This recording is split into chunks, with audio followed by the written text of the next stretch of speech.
So hi guys, last week SM అంతా పెద్ది many అనే ఉంది. బట్ ఆ వైబ్లో కూడా టాలీవుడ్ నుంచి కొన్ని ఎక్స్క్లూజివ్ అప్డేట్స్ రివీల్ అయ్యాయి. అవన్నీ ఈ ఒక్క వీడియోలో చూసేద్దాం. Let's get started.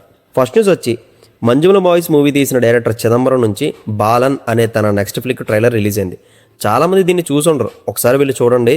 అదిరిపోయింది. బ్రిలియంట్ టెక్నికల్ వర్క్, ఫ్రేమ్స్ కానీ, కలర్ గ్రేడింగ్ కానీ, బ్యాక్గ్రౌండ్ స్కోర్ కానీ, కట్స్ కానీ ఎక్సలెంట్ వర్క్ చేశారు. ఇందులో మెయిన్ లీడ్గా ఫర్జానా పలతింగల్ అనే ఒక లేడీ యాక్ట్ చేశారు.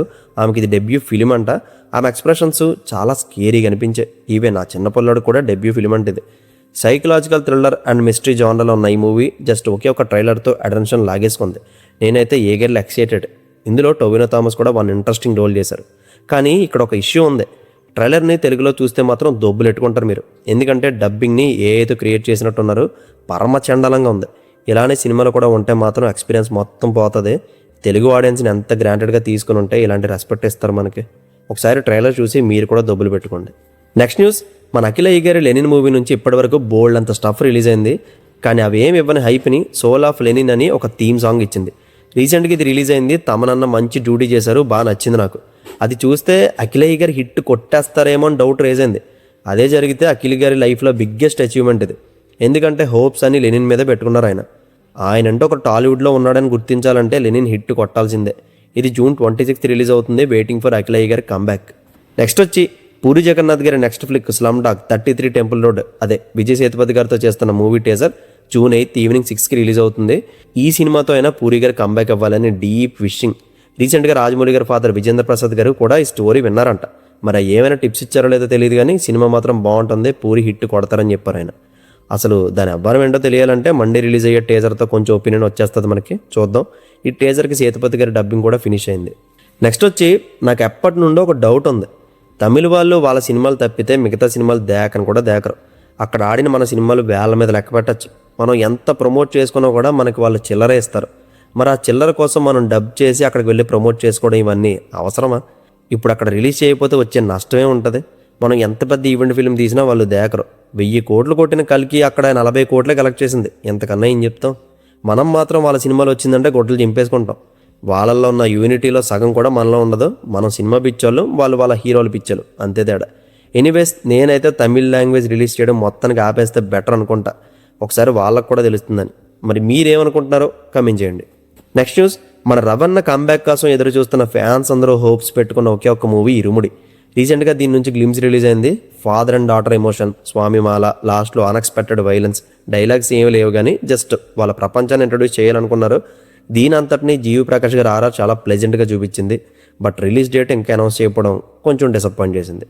అండ్ వీటితో పాటు ఇంకొన్ని షార్ట్ అప్డేట్స్ ఉన్నాయి, అవి కూడా చూసేద్దాం. స్పిరిట్ మూవీ షూటింగ్ రీసెంట్గా హైదరాబాద్ విమల్ థియేటర్లో జరిగింది. మెర్సల్ మూవీలో ఉండే థియేటర్ మాదిరి ఒక ఫైట్ ఇక్కడ ప్లాన్ చేసినట్టు సమాచారం. ప్రభాస్ అన్న కాకుండా అదర్ కాస్ట్ మెంబర్స్ కూడా ఈ షూట్లో పార్ట్ అయ్యారు. నెక్స్ట్, దుల్కర్ సల్మాన్ ఆకాశంలో ఒక తర షూటింగ్ ప్రెజెంట్ అల్యూమినియం ఫ్యాక్టరీలో జరుగుతుంది. ఈ షెడ్యూల్తో ఎంటైర్ షూట్ ర్యాప్ అవుతుంది. జూలైలో మూవీ రిలీజ్ అవుతుంది. నెక్స్ట్, డిఎస్పీ గారి ఎల్లమ్మ మూవీకి సంబంధించి చాలా మ్యూజిక్ వర్క్ కంప్లీట్ చేశారంట, ఇంక్లూడింగ్ క్లైమాక్స్ బీజిఎంతో సహా. దిల్ రాజు గారు కేవలం 10 రోజులు షూటింగ్ డేట్స్ ఇవ్వమని చెప్పారంట డిఎస్పీ గారికి. ఇది రిలీజియస్ థీమ్తో ఇంక్లూడ్ అయిన rural backdrop film.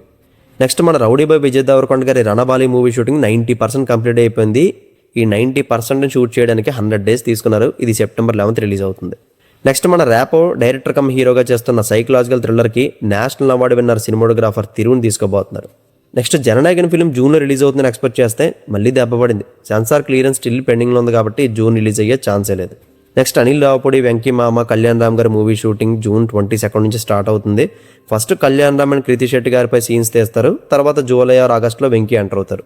Next, most successful Amazon series Dhootha season 2 రాబోతుంది. రీసెంట్గా అన్నపూర్ణ స్టూడియోస్లో పూజా సెరమనీ కూడా చేసుకున్నారు. ఈ సిరీస్తో ఫస్ట్ టైం నాగ చైతన్య గారు ప్రొడ్యూసర్గా అడుగుపెట్టబోతున్నారు.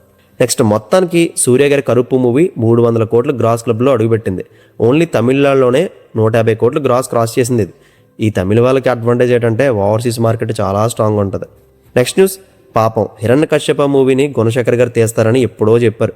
దీనికోసం 3-4 సంవత్సరాలు ప్రీ ప్రొడక్షన్ కూడా ఫాక్స్ స్టార్ అనే హాలీవుడ్ స్టూడియోతో కొలాబరేట్ చేశారంట. కానీ కరోనా రావడం, ఫాక్స్ స్టార్ని డిస్నీ కొనేయడం, కొత్తగా వచ్చిన టీం ఏమో 300 కోట్లు ఇన్వెస్ట్ చేయనండం, ఇవన్నీ కమ్ అండ్ గోలు అలా జరిగిపోయాయి. పురాణాల కథలకు రైట్స్ ఉండవు, ఎవరైనా తీసేసుకోవచ్చు. కాబట్టి యానిమేటెడ్ స్టైల్లో మహావతార్ నరసింహ వచ్చి గుణశేఖర్ గారి ఆశలని అడియాసలు చేసేసింది. నెక్స్ట్ న్యూస్, మిడ్ జూన్ నుంచి రాకా షూటింగ్ రెజ్యూమ్ అవుతుంది. ఈ షెడ్యూల్లో బన్నీ బాయ్తో పాటు దీపిక కూడా జాయిన్ అవుతారు. ఈ షెడ్యూల్తో కొన్ని మేజర్ సీజీ సీక్వెన్సెస్ షూట్ అవుతాయంట. తర్వాత టాకీ మీద డిపెండ్ అవుతారు. ముందు సీజీ ఉన్న సీన్స్ తీసేసుకుంటే వాటి ప్రాసెస్కి టైం పడుతుంది కాబట్టి మెల్లిగా టాకీ పాటు షూట్ చేసుకోవచ్చు.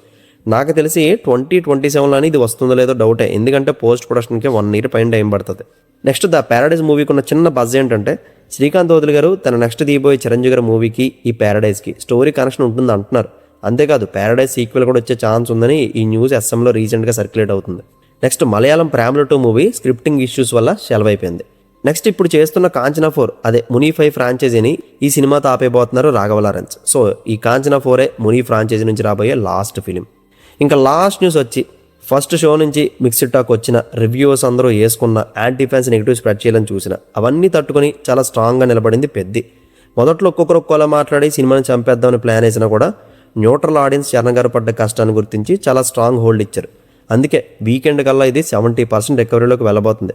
ఫస్ట్ డే ఇది వరల్డ్ వైడ్ గ్రాస్ 120 కోట్లు అందుకుంది. 2 daysకి 160 కోట్ల గ్రాస్ అందుకుంది.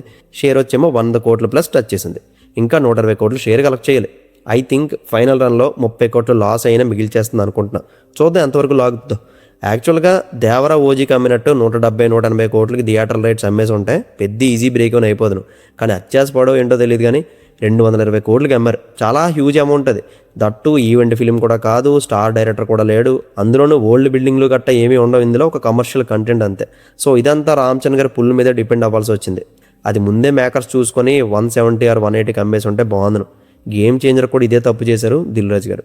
ఇంకో విషయం ఏంటంటే గేమ్ చేంజర్ 6500 థియేటర్స్లో రిలీజ్ అయితే పెద్ద డే 1 3500 థియేటర్స్లో సమ్ రిలీజ్ అయింది. రీసెంట్ టైమ్స్లో ఇంత లోయెస్ట్ థియేటర్ కౌంట్ అందుకున్న పాన్ ఇండియా ఫిలిం పెద్ద ఒక్కటే. అసలు ఎందుకు ఇలా జరిగిందో కూడా మనకు తెలియదు. ఇది కూడా డే 1 కలెక్షన్ మీద హ్యూజ్ ఇంపాక్ట్ పడేలా చేసింది. లేకపోతే ఒక 15-20 కోట్లను ఎక్స్ట్రా వచ్చేదేమో. ఎనీవేస్ 4 days కలెక్షన్స్ నేను మండే కమ్యూనిటీలో పోస్ట్ చేస్తా. ఇంకా ఈ సినిమాలో జాన్వీ సీన్స్ ఒక 3 minutes ట్రిమ్ చేయబోతున్నారు. రొమాంటిక్గా ఉంటాయని ట్రై చేస్తే అది ఆడియన్స్ నచ్చలేని విధంగా మారడం వల్ల ఆ సీన్స్ కట్ చేస్తున్నామని బుచ్చిబాబు గారు అపాలజీస్ లెటర్ కూడా రాశారు. Saturday evening or Sunday morning నుంచి ఆ క్లీవేజ్ సీన్స్ సినిమాలో ఉండవు. యాక్చువల్గా పుష్ప 1లో వ్యాన్లో రొమాన్స్ సీన్ చాలా చిరాగ్గా ఉంటుంది. బట్ సుకుమార్ గారు అది తీయకుండా బాగానే ఉంచేశారు. కానీ ఆయన శిష్యుడు మాత్రం ఆడియన్స్ రియాక్షన్కి జడిసిపోయినట్టున్నారు. Just kidding. That's it guys. Last week social మీడియాలో ట్రెండ్ అయిన మూవీ న్యూస్లు ఇవే. కంటెంట్ నచ్చితే లైక్ చేయండి. See you in the next video. Take care friends. Thank you.